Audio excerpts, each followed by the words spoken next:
In 1997, cognitive psychologist Albert Ellis said, "You cannot change what you don't acknowledge."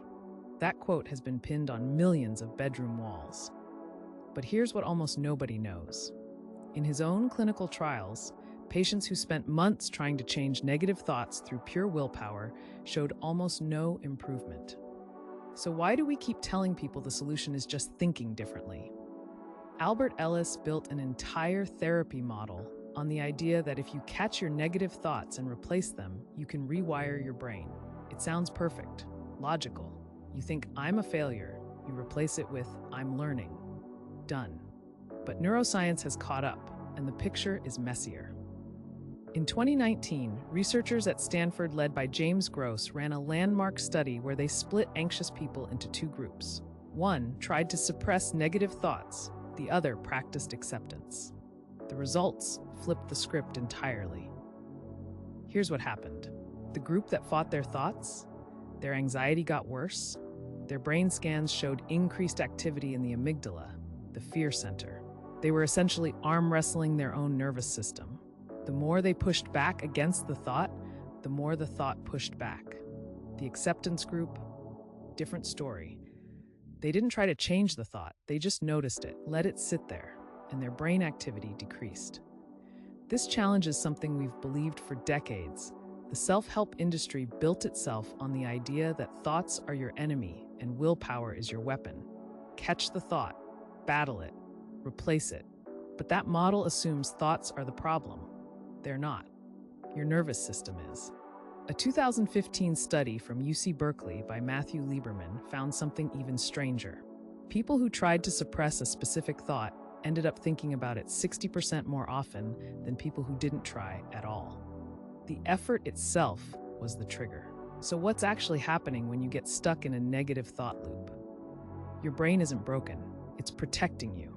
That thought, "I'm not good enough, I'll fail, people don't like me," it got there for a reason.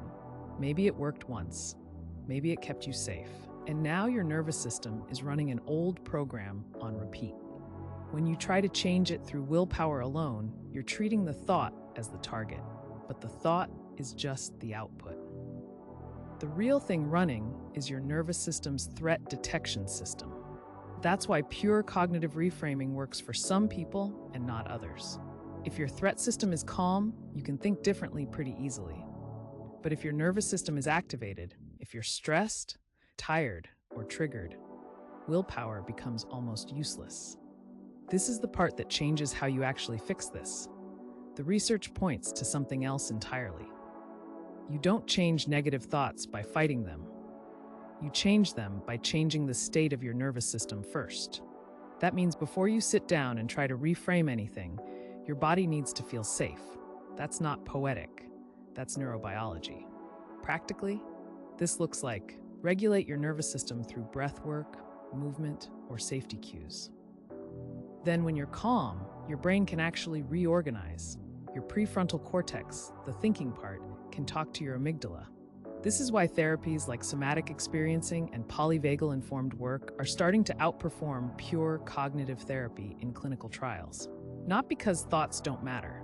They do, but because the order matters more. You can't think your way out of a nervous system problem, but you can regulate your nervous system, and then thinking becomes possible again. That's the part nobody teaches you. So the truth is, Ellis was half right. Your thoughts matter. But the path to changing them starts nowhere near your thoughts at all. It starts in your nervous system. And this same mechanism explains something even darker about how trauma rewires your brain. Not because of what happened, but because of how your body responded. That's coming soon. If you want to understand how your mind actually works, subscribe.